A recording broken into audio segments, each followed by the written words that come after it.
Je vous souhaite la bienvenue sur cette série balado qui s'appelle « La personne au cœur de l'oubli ». Je m'appelle Mélissa Dion-Deslandes et j'ai le plaisir, en compagnie de la bienveillante équipe de la Société Alzheimer de Brome-Missisquoi et Haute-Yamaska, de vous en faire connaître davantage sur les maladies neurocognitives, l'Alzheimer et sur les transformations qu'amènent ces maladies dans votre quotidien. Dans le parcours de la maladie, il y a une étape qui suscite beaucoup d'appréhension. C'est celle de l'hébergement. Pour nous en parler aujourd'hui, deux proches aidantes qui sont passées par là, Diane Groux et Caroline Bouchard. Le jour 1 où il arrive en résidence, il est complètement furieux. On avait préparé des photos dans la chambre, tout ça au préalable, mais il les a déchirées. Il était complètement hystérique en disant qu'on l'abandonnait, que je trahissais sa confiance. C'est des grosses affaires. Oui, un déchirement, une culpabilité énorme. La Société Alzheimer de Brome-Missisquoi et Haute-Yamaska vous présente le balado « La personne au cœur de l'oubli ». C'est mon conjoint. Il est en hébergement. Il a 75 ans. Il a été diagnostiqué en 2019, mais avant, j'avais des signes comme quoi c'était pas la même personne. Et puis, il a fait un accident cardiovasculaire et paralysé. Donc, il est maintenant en hébergement depuis plus de 3 ans. D'accord. Et vous, Caroline? Donc, moi, je m'occupe de mon père. Je suis proche aidante de mon père qui a eu un diagnostic en 2018 de la maladie Alzheimer, mais comme on sait, souvent les signes commencent environ 10 ans avant. À cette époque-là, il habitait avec ma mère dans la maison familiale. Ma particularité à moi, c'est qu'on pourrait dire que je suis une génération sandwich, dans le sens où je suis encore sur le marché du travail, j'ai 2 enfants, des jeunes adultes, donc, et je dois m'occuper aussi de mon père. Donc, tout ça en parallèle. Quelles sont les étapes que vous avez traversées pour arriver à l'hébergement? Bien, dans mon cas, ça n'a pas été un choix. Et c'est ce que je craignais le plus, la journée que j'aurais à prendre la décision de l'envoyer en hébergement, que ce serait trop pour moi. Mais les soins qu'il avait besoin étaient trop importants. Il est paralysé, il ne marche plus. Son côté gauche est complètement paralysé. Donc, il a besoin de soins, puis il est incontinent aussi. Mais j'ai trouvé ça difficile quand même parce que j'ai ressenti comme si je commençais à l'effacer de ma vie, puis j'ai toujours combattu pour pas l'effacer. C'est dans ma tête, là, mais c'est le sentiment que j'ai eu. Prendre une décision, ça a été votre cas, Caroline? C'est un concours de circonstances, c'est-à-dire que ma mère est décédée en août 2020.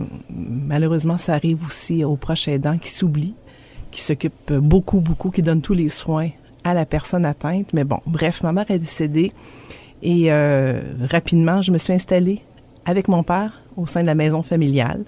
Donc, à Sorel, pendant 3 mois, parce que mon père, il pouvait pas s'occuper de lui-même. Et au bout de 3 mois, ben là, il fallait moi-même que je reprenne mon rôle dans ma ville, avec mes enfants, mon conjoint. Alors, j'ai initié une espèce de modèle hybride de garde partagée. Oui. Donc, oui. Il y a la garde partagée pour les enfants, mais dans mon cas, c'était la garde partagée du papa avec ma sœur et sa famille. Donc, selon nos disponibilités, en alternance, pendant 2 ans. Quand même. On s'occupait de mon père. C'est beaucoup de conciliation, tout ça. Tout à fait. Mes enfants, mes 2 belles-filles, mon conjoint ont été merveilleux. Pour vrai, mon père faisait partie de notre réalité intergénérationnelle. On était 7. On a concilié nos emplois, les études. On a eu l'aide d'une de mes tantes. On s'organisait. Puis, il faisait partie de notre vie, mais à un moment donné, 2 ans plus tard, ça devenait difficile. L'évolution de la maladie, j'imagine. Oui, les besoins qu'il avait. Puis, du côté de ma sœur, c'était plus difficile au niveau de sa famille de continuer ce rythme-là. Et là, ça aurait été soit que nous, on l'aurait eu à temps plein. C'était aussi là, une autre dynamique. Puis, il y a eu une chambre qui s'est présentée dans la ville de mon père, à Sorel, dans une résidence pour personnes ayant des problèmes neurocognitifs. Donc, j'ai pensé, j'en ai fait de l'insomnie, de l'anxiété, tergiversation, tout ça, mais je pense qu'on est rendu là. Je pense que c'est un signe de la vie. Vous l'aviez probablement anticipé aussi avant quand même. Tout à fait. On sait que ça va venir. On se dit toujours, probablement que quand je serai plus capable, on pense toujours, dans le fond, c'est un peu ça aussi. Là. On veut toujours en faire un peu plus, mais à un moment donné, il faut écouter les signes. Il faut s'écouter aussi.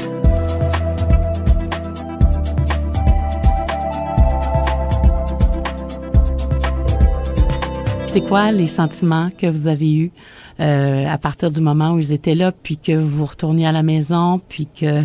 Est-ce que c'était un soulagement? Est-ce que c'était de la culpabilité? Ah mon Dieu, de mon côté, une énorme culpabilité. Surtout la manière que ça s'est passé, c'est-à-dire la journée même ou le jour 1 où il arrive en résidence, il est complètement furieux. On avait préparé des photos dans la chambre, tout ça au préalable, mais il les a déchirées. Il était complètement là, hystérique en disant qu'on l'abandonnait, que je trahissais sa confiance. C'est des grosses je me sentis, affaires. oui, un déchirement, une culpabilité énorme. Heureusement, le personnel est super dévoué. Donc, le coordonnateur m'a fait un signe là, de quitter, que ça ne servait à rien là, de m'entêter à rester. Mm-hmm.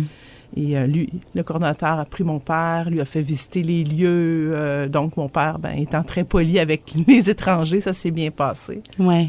Ça a repris, dans mon cas, un gros 2 semaines avant qu'il termine là, sa colère. Chaque fois que je retournais, il était furieux. Il me disait comment ça se fait que j'ai des enfants, j'ai des frères, des sœurs, qu'est-ce qui se passe? Ben oui. Bref, il cherchait son véhicule et tout ça. Il y a une désorganisation qui est imposée pour cette personne-là. Mais la vie étant bien faite, à un moment donné, il se fait des liens aussi avec les résidents. Ça aussi, ça a été un élément qui a aidé les choses. Parce qu'au départ, la seule chambre qu'il y avait, c'était sur un étage avec des cas plus lourds, un peu plus, je dirais, avancés dans la maladie que mon père. Donc, ces gens-là hurlaient continuellement, venaient lui voler des choses dans sa chambre. Oui. Oh mon Dieu, là, je me sentais là coupable, absolument. Mais bon, finalement, il y a eu une chambre et il ne s'est pas aperçu de ce deuxième déménagement-là, dans le sens où elle est exactement en dessous de la chambre qu'il avait. Donc, pour lui, on a replacé ses choses. Il ne s'est pas aperçu de ce déménagement-là. Et là, les gens sont...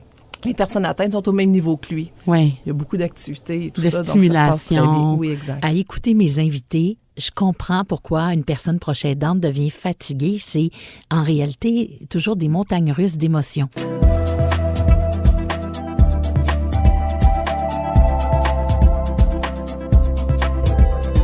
Quand j'ai demandé à Diane si son lien avec son mari avait changé depuis l'hébergement, sa réponse a été percutante. Bien là, le lien mari et femme, il est différent. C'est plus devenu mon enfant. Et puis, il se sent en sécurité avec moi. La première année, j'allais tous les jours. Mais là, tous les jours, c'était beaucoup. Même si je retournais chez moi, j'avais une lourdeur, j'avais une angoisse. J'ai trouvé ça difficile. Après ça, je me suis convaincue de prendre une journée supplémentaire. J'ai pris une journée. Maintenant, au bout de 3 ans et demi, je prends 3 jours de congé. Puis, je vais le voir 4 jours avec... j'apporte toujours son lunch. Il aime les surprises puis les gâteries, des petits plaisirs de la vie, c'est ça, hein? Il y en a encore. Mais ce que j'ai trouvé dur, c'est de laisser aller mon angoisse. Quand je quittais, quand j'arrivais, j'éteignais le taux puis j'éteignais mon angoisse en même temps. Puis quand je ressortais, bien là, ça repartait. Mais disons que... On n'oublie pas, mais j'apprends à vivre mieux avec. Mais ça va relativement bien vu la situation. C'est sûr qu'au début, il me demandait quand est-ce que je vais retourner à la maison. Puis là, je lui disais, t'es en convalescence. Puis j'ai dit, ça va être pas mal long. Bien là, il oublie, c'est maintenant qu'il va habiter là, qu'il sortira plus de là. Mais on s'adapte, hein, les humains, on s'adapte. On n'a pas le choix. Quand t'as pas le choix, il faut que tu le fasses. Absolument. Puis de votre côté, Caroline? Ce que Diane dit, je suis complètement d'accord dans le sens où on ne peut pas vivre ça seul. Clairement, là, il faut s'entourer, que ce soit nos conjoints. Bon, les groupes de soutien, Café Rencontre de la Société Alzheimer, c'est vraiment merveilleux pour nous aider à ventiler, à relativiser aussi, à avoir du soutien. Je dirais qu'à un moment donné, on voit que notre proche est bien, puis ça nous rassure aussi. Oui. Moi, de mon côté, je me disais, là, il est 24 heures sur 24, il va bien, dans le sens où il est en sécurité. Et de mon côté, je peux vaquer à mes propres occupations, professionnelles, sociales, familiales. Et quand je le vois, je suis à mon meilleur. Ouais. Je suis reposée. On fait des activités ensemble, on a notre petite routine, là. Donc, j'arrive toujours avec un café, un journal, on a des jeux qu'on aime beaucoup. Parce que mon père est encore très mobile et il aime les gens. Donc, à la résidence, 5 fois par semaine, il y a des activités. Il y a ces affaires-là hein, qu'il faut considérer Oui, aussi. tout à fait. Puis Donc, on vous appelle s'il y a un problème aussi. Ah, clairement. Je veux dire, il y a un lien de contact. Oui, exactement. Puis on devient la personne, ou on demeure plutôt la personne qui connaît le mieux notre proche. Là. Mhm. Puis donc, notre rôle continue. Donc, c'est à nous à être les porte-paroles, les yeux, les oreilles de notre proche, puis de manifester ses besoins. Bien, on communique aussi avec les membres du personnel là-bas, Oui. donc sont très accessibles. J'aimerais les saluer d'ailleurs, ils sont tellement dévoués ces gens-là. Souvent, ils sont dans l'ombre, mais Ouais. je pense que c'est des gens de cœur, puis il faut leur faire confiance. Aussi, il faut se faire confiance aussi. Donc, comme je dis, en y allant souvent, on prend notre rôle, puis le personnel nous voit, puis on apprend comment ça se passe quand on n'est pas là. Exact. Moi, en tout cas, je pourrais dire, là, c'est rassurant. Puis ce serait quoi votre conseil pour les gens qui nous écoutent, qui savent que l'hébergement sera probablement dans le parcours assez bientôt? Mais moi, au public et dans un CHSLD, quand je suis arrivée la première fois, je voulais le ramener à la maison. Parce que j'ai dit, je ne le laisserai pas ici parce qu'il y a des cas quand même assez lourds.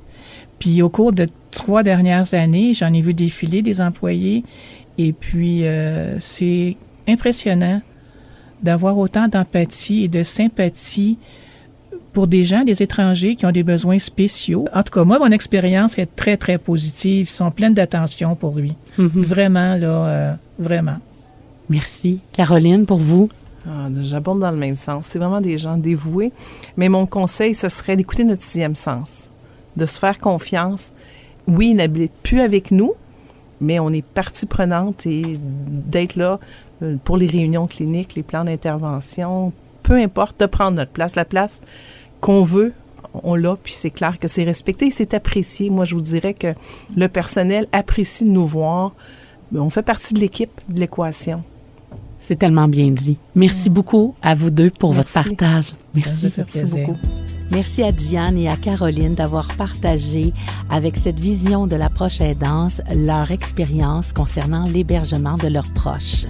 Dans le prochain épisode, nourrir la mémoire du cœur. La personne va se souvenir qu'en faisant telle activité, dans le fond, elle ne se souviendra peut-être pas de l'activité, mais elle va se souvenir de l'émotion qu'elle a vécue à ce moment-là. Et ça va perdurer plus longtemps que l'activité. La personne au cœur de l'oubli, une présentation de la Société Alzheimer de Brome-Missisquoi et Haute-Yamaska, qui aide et soutient les personnes qui vivent avec un trouble neurocognitif et leurs proches. Malgré la maladie, il y a une personne. Ne l'oublions pas. Pour plus d'infos, contactez-nous au 450-777-3363 et au alzheimergrandbay.ca. La personne au cœur de l'oubli, une production M105.